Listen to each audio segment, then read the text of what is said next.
Hello guys! Kumusta na kayo? I know medyo matagal talaga akong nawala kasi alam niyo naman nanganak ako sa pangalawa kong baby, so nag-focus muna ako sa kanila. Naka-maternity leave pala ako ngayon pero malapit na rin matapos, kaya ayan, tignan nyo naman, kakatapos ko nga dyan na nag-workout.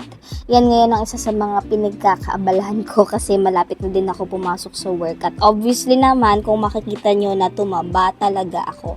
Kaya naman target ko talagang mag-lose ng weight kasi mahirap na.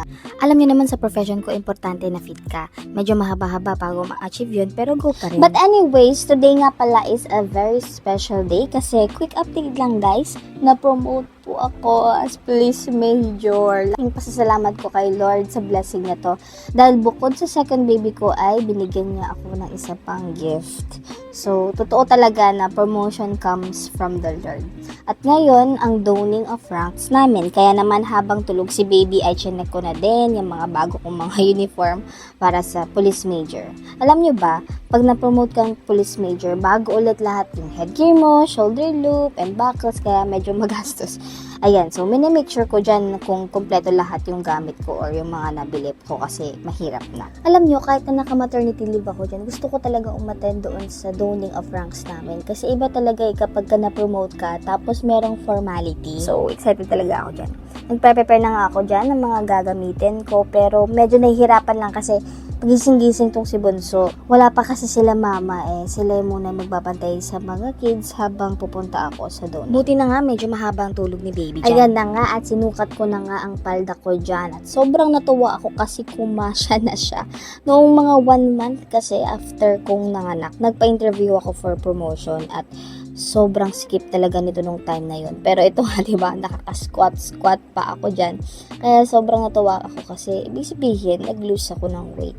May napupuntahan pala mga efforts ko in fairness. At pumasok na nga dyan yung cute at makulit kong panganay. Nasa stage na siya kung saan curious siya sa lahat ng bagay. Like, tanong siya ng tanong kung what's this, mommy? Ganyan. Tapos super daldal na rin yan kung ano-anong sinasabi. I'm really grateful kasi kahit working mom ako, nawi-witness ko yung mga milestones nila, yung mga firsts nila, ganun. Kakain na nga ako nito at kung mapapansin nyo, diba, no rice ako ngayon. Minsan-minsan din, nagre-rice ako, depende sa ulam, pero less na. O diba, sinasabi ko na nga sa inyo, seryoso ako sa pagpapapayat ko. Although, medyo mahirap kasi parang ang tagal makakita ng changes. Anyway, kahit non-rice ako or minsan less rice, hindi humihina yung milk supply ko kasi meron akong iniinom na pangpadami ng gatas.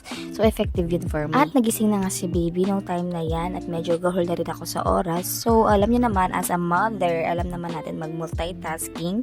So, kain tayo dyan habang naghehele. Alam niyo, na-realize ko na never talaga maintindihan ng mga ibang tao ang hirap ng pagiging ina. Unless maging ina ka, dun mo malalaman. Kaya importante na may support system ka na nag-encourage sa'yo, na tumutulong sa'yo physically, emotionally, and spiritually. Importante din na yung partner mo na intindihin yung nararamdaman mo at tumutulong sa mga kids. Ako, I'm blessed with that. Kahit papaano naman si sir kapag humingi ako ng tulong sa mga bata, nandyan siya. Medyo masungit lang kung minsan, kaya dapat lambingin. Kumakain na nga dyan yung anak ko at ang favorite niya ay gulay. Gusto niya mga broccoli, cauliflower, ganun. At ito na nga, trinatry ko na ilapag si baby kasi maliligo na sana ako dyan. Pero nakailang try din talaga ako.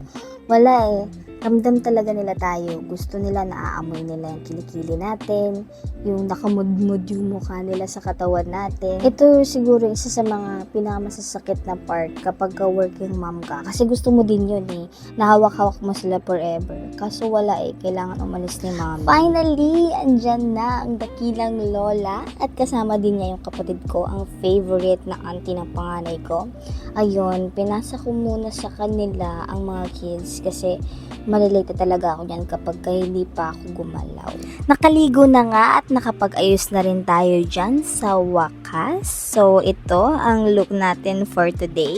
Ayan, mukha na tayong tao dyan. Papunta na nga kami dyan ng kampo at sa mga panahong yan, medyo kinakabahan ako kasi iniisip ko baka mag-bug down ako kasi kapapanganak ko pa lang tapos breastfeeding pa. Wala pang 3 months at mabibilid tayo sa araw. So, naka-mindset na ako. Hopefully, kayanin ko yung pagtayo ng matagal. Ako, so help me God. At ayan na nga, nanunumpa na tayo dyan.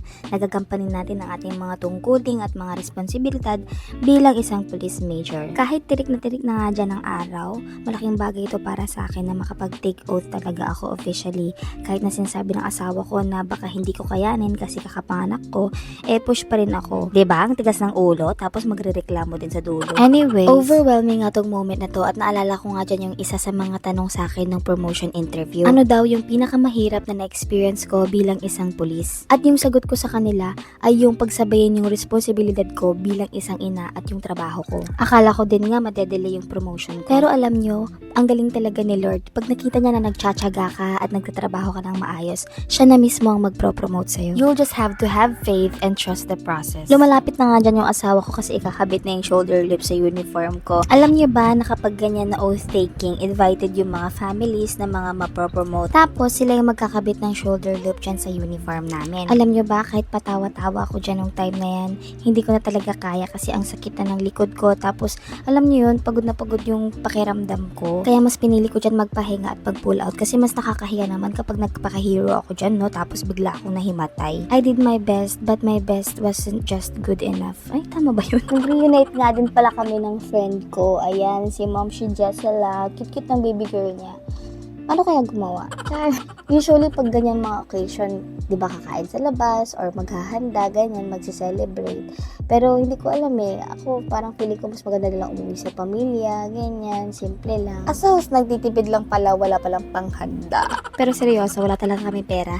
Sa mga oras na yan, pagod na talaga ako. Pero pumping is life. Nag-iipon na ako ng breast milk kasi nga, di ba, malapit na din ako mag-work. At ipupush ko pa rin na pure breast milk ang gatas ni baby kahit na hindi madali. At eto na nga, pulis ako sa umaga pero uuwi sa mga babies kong malalambing. Ayan, ganyan pag pinapatulog ko sila. Pero na naman akong na-realize. Ang dami ko talagang nare-realize ngayon. Napaka-importante pala ng role natin bilang nanay o bilang magulang. Kasi tayo ang nagpapalaki at nagmomold ng mga isip ng mga future generation. O diba ang bigat? So kung pinalaki natin yung mga anak natin na basagulero, baka mauwi sila sa pagiging kriminal. Pero kung pinalaki natin sila na may takot sa Diyos at may respeto sa kapwa, malaki ang maitutulong nila sa komunidad at magsisilbi rin silang inspirasyon sa ibang mga tao. Kaya hindi talaga madaling maging magulang, lalo na kapag nagtatrabaho pa kayong mag-asawa. Kailangan natin ng guidance ni Lord. Ayun lang, thanks for watching, bye!